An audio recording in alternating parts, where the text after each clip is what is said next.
दोस्तों, आप देख रहे हैं सोशल मीडिया का न्यूज़ 18 प्लेटफॉर्म। लेकिन सबसे अहम बात जो आपको गजा के ताल्लुक से बतानी वो ये है कि गजा में आपको याद है कि जुमे का दिन कैसा गुजरा, इस पर आपको हम जानकारी देंगे। लेकिन उससे पहले आपको ये बता दें कि गजा जो है वहां 11 अक्टूबर 2025 से जंग बंदी लागू है। लेकिन एक नहीं, कई बार मैंने इस पर वीडियो बनाया है और आप तक ये जानकारी पहुंचाई है कि जंग बंदी के बावजूद इस्राइल ने तकरीबन 600 मरतबा, अब तक तकरीबन 600 मरतबा जंग बंदी की खिलाफ वर्जी की है। और आपको शायद यह भी याद होगा, मैंने पहले बताया था कि इन 600 मरतबा की खिलाफ वर्जियों के दौरान तकरीबन 400 फलस्तीनियों की जानें जा चुकी हैं। सोचिए कि 2 महीने यानी कि 11 अक्टूबर 2025 से जंगबंदी लागू है और तारीख अब क्या है, 20 या 21 जो है 19 या 20 आप कह लें कि ये दिसंबर। तो 11 अक्टूबर 2025 से 19 या 20 दिसंबर 2025 तक कितने दिन हो गए? 2 महीने से चंद दिन ज्यादा।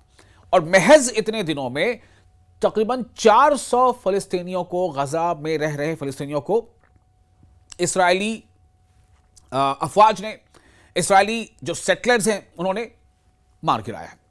अब इसमें इस्राएल की एयरफोर्स भी शामिल है, इस्राएल की बहरिया भी शामिल है, इस्राएल की ग्राउंड फोर्स भी शामिल है। और यह सब कुछ इसलिए नहीं हो रहा कि जंग हो रही है, बल्कि जंग बंदी है। आप सोचिए, जंग बंदी का निफाज है। और इसीलिए आपको याद होगा कि मैंने एक दिन बताया था, एक दिन पहले भी आपको वीडियो में बताया था कि किस तरह से कतर ने अब इस पर जो है बहुत कड़ा एतराज जताया है। क्योंकि कतर, आपको याद होगा कि एक सालिसों में से एक है जो मीडिएटर कंट्रीज हैं जिन्होंने सालिस का किरदार अदा किया। मिस्र के शर्म शेख में जो जंगबंदी को लेकर के मुआहिदा तय पाया था डोनाल्ड ट्रंप की सरबराही में। डोनाल्ड ट्रंप, आपको पता है आजकल वो खुद उन पर आफात जो हैं वो कहीं ना कहीं उनके इर्द गिर्द घूम फिर रहे हैं। आपको मालूम होगा, अगर आप खबरों से जुड़े रहते हैं, कि अमेरिका में ही नहीं बल्कि पूरी दुनिया के कई मुल्कों में एप्स्टेन फाइल्स को लेकर काफ़ी चर्चा हो रही है। और इसके कहीं ना कहीं मरकज़ में अमेरिका के सदर भी हैं। अब वो कितने इसमें इन्वॉल्व हैं नहीं हैं तो बातें आगे और क्लियर होंगे। लेकिन मैं सिर्फ ये बता रहा हूं कि क्या वो खुद जाती तौर पर ज्यादा परेशान हैं, क्या इस वजह से उनका ध्यान इधर नहीं है कि मिस्र के शर्म शेख में, जहां पर गजा पर इस्राएली हमले बंद होने को लेकर के जो मुआहिदा तय पाया था, जो अकॉर्ड पर दस्तखत हुआ था डोनाल्ड ट्रंप की अगुवाई में, उनकी सरबराही में, उसमें क्यों इस्राएल बार बार खिलाफ वर्जी कर रहा है? और 600 मरतबा की लगभग खिलाफ वर्जी हो चुकी है 2 महीने के अंदर अंदर, या 2 महीने से चंद दिनों में। तो डोनाल्ड ट्रंप आखिर कहां उलझे हैं कि वो इधर ध्यान नहीं दे पा रहे हैं? ये बहुत बड़ा सवाल है। तो कतर के जो वजीर आजम हैं और वही जो है वहां के फॉरेन मिनिस्टर भी हैं, अस्तानी, तो उन्होंने इसको लेकर एतराज जताया है। और साथ साथ जितने भी मेंबर कंट्रीज थे जो वहां पर गारंटर के तौर पर उसमें उनके दस्तखत हैं, चाहे वो तुर्की हो, चाहे वो सऊदी अरब हो, चाहे उसमें इंग्लैंड हो, है ना, या उसमें इटली हो, तो उन तमाम लोगों से ये सवाल है, चाहे वो मिस्र हो, चाहे जॉर्डन हो। अब सवाल ये पैदा होता है कि आखिर इस्राइल क्यों कर रहा है? क्या ये वजह नहीं है कि इस्राइल जो है उसकी अपनी एक मंशा है और वो किसी ना किसी हीले बहाने से, कोई ना कोई जवाब खड़ा करके, कोई ना कोई साजिश करके, वो बस उसका एक ही हदफ है, फलस्तीनियों को उनकी सरजमीन से बेदखल करना, पूरे फलस्तीन पर गजा का कब्जा हो जाना, पूरे फलस्तीन पर गजा के लोग, फलस्तीन के लोग ना रहें बल्कि इस्राएली यहूदी आबाद हो जाएं। ये उसकी मंशा है। और मंशा शायद उससे कहीं ज्यादा है। उसकी निगाह, जैसा कि अक्सर कई मुकर्रिरीन को आपने सुना होगा कि उसकी निगाह अरब सरजमीन तक है और आगे तक। आप जानते होंगे, अगर आप लगातार खबरों में बने हुए हैं तो आपको पता होगा कि उसकी मंशा क्या है। लेकिन उसकी मंशा पूरी होगी क्या? उसकी मंशा पूरी ना हो इसीलिए फलस्तीन में, गजा में लोग अपनी जानें कुर्बान कर रहे हैं, शहादतें पेश कर रहे हैं कि रोकना है इसे। काबिज इस्राएली फौज ने जुमे को अलग सुबह जनूबी गजा के शहरों खान यूनिस और रफा पर शदीद फजाई हमलों का सिलसिला शुरू किया, जिसके नतीजे में मजीद फलस्तीनी शहरी, उनकी जानें चली गईं, वो हलाक हो गए। फलस्तीनी कहते हैं वो शहीद हो गए। जनूबी गजा के शहर खान यूनिस के मशरक में वाक़े बलदा बनी सहेला में गुज़िश्ता 24 घंटों के दौरान, जिस वक्त मैं ये वीडियो रिकॉर्ड कर रहा हूं, तो 24 घंटों के दौरान, या मान लें कि 30 घंटों के दौरान काबिज इसराइल के फजाई हमलों पर 4 फलस्तीनी शहरी उनकी जानें चली गई, वो शहीद हो गए, जिनमें एक खातून भी शामिल है। ये हमले बराह रास्त यानी सीधा डायरेक्ट, ये हमले सीधा बेगुनाह शहरियों को निशाना बनाकर किए गए। बेगुनाह शहरी, आम अवाम। भाई अगर इसराइल ये कहता भी है कि हमें हमास से बदला लेना है, तो हमास तो नहीं मारा गया ना, हमास के कारकुन तो नहीं मारे गए, आम शहरी जिनमें खातून भी शामिल है वो मारे जा रहे हैं। जो फिलिस्तीनी ज़राए अबलाग है, ज़राए अबलाग मतलब कहते हैं मीडिया को, मीडिया नेटवर्क, ज़राए अबलाग। तो जो फिलिस्तीनी ज़राए अबलाग है, जो कुछ भी वहाँ उनके पास अभी बचा हुआ है, फिलिस्तीन का तो एक हिस्सा है गज़ा, बाकी तो हिस्से हैं, तो फिलिस्तीनी ज़राए अबलाग जो है उसकी रिपोर्ट के मुताबिक जो इस हमले में मारे गए, जो शहीद हुए, उनकी लाशें ताहाल जाए वक़ूफ़ पर पड़ी रह गई, चूंकि काबिज इसराइल की फायरिंग के बायस उन्हें अब तक निकाला नहीं जा सका, यानी लगातार फायरिंग होती रही, लगातार फायरिंग होती रही। ये मैं आपको 6-7 घंटे पहले की रिपोर्ट दे रहा हूं, 8 घंटे पहले की रिपोर्ट दे रहा हूं। तो ये हालात वहां बने हुए थे। अब आप समझें कि वहां पर क्या हालात बने हैं। जो ज़राए अबलाग, जो मीडिया है फिलिस्तीन का, उसके सोर्सेज से जो जानकारी मिली उसके मुताबिक गुज़िश्ता रोज़, उससे एक दिन पहले, जो लोग भी इसमें जिनकी जानें चली गई, जो हलाक हो गए, उनमें खातून की लाश निकालने के लिए 3 फिलिस्तीनी शहरी आगे बढ़े, तो काबिज इसराइल की फौज ने उन पर गोलियां बरसा दी, जिसके नतीजे में वो भी शहीद हो गए, उनकी जानें चली गई और उन्हें तिब्बी इमदाद तक फराहम नहीं किया जा सका। आप सोचें अब क्या हाल है, जरा सोचें ठहर कर, आप सोचें कि क्या हुआ है।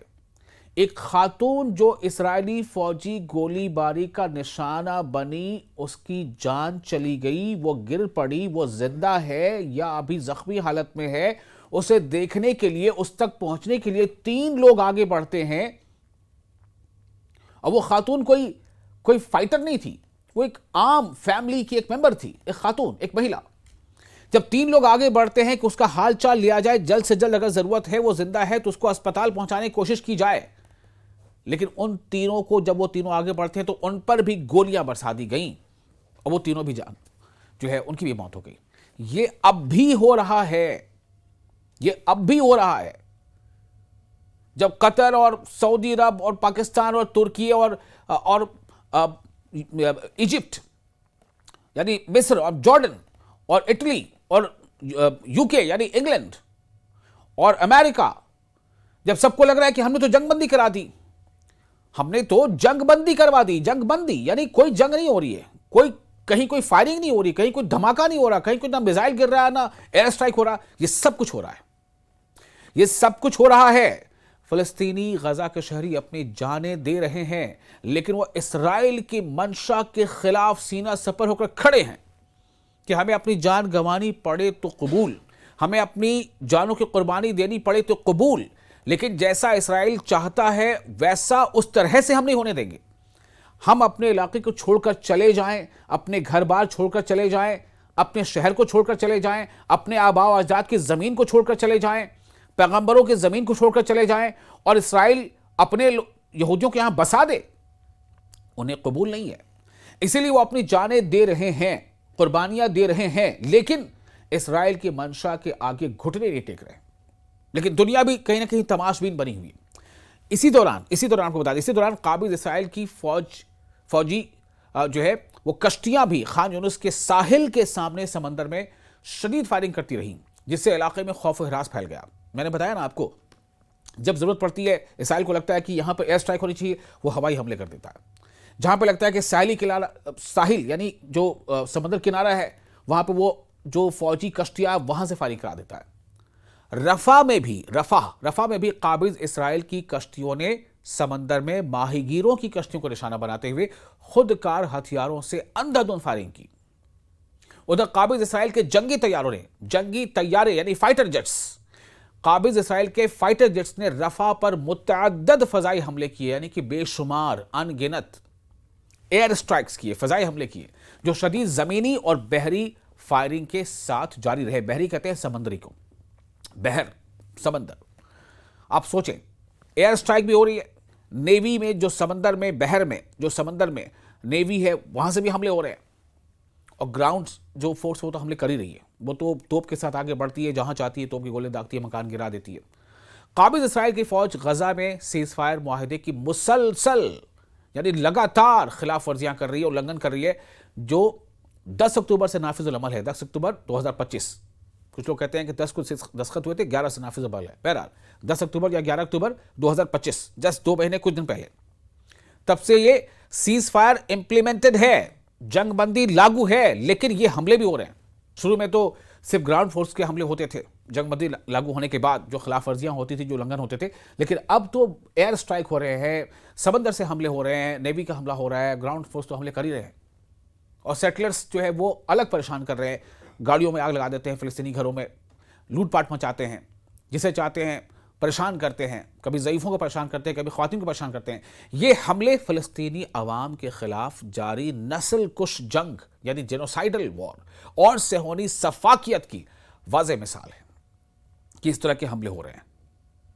सोचिए आप, जंगबंदी कई मरहलों में होना था, पहला मरहला चल रहा है, लागू है, लेकिन जंगबंदी के बावजूद ऐसे हमले लगातार इसराइल की तरफ से किए जा रहे हैं। और वो तमाम बरादरी और वो सुपर पावर मुल्क, उसके सदर, जिन्होंने बड़े फख्र के साथ लोगों ने मतलब उनके नाम पर खुशियां मनाई थी कि हाँ ये बंदा है, ये लीडर है जिसने बंद करा दिया जंग, लेकिन क्या हो रहा है और उसे क्या मालूम नहीं है, सब मालूम।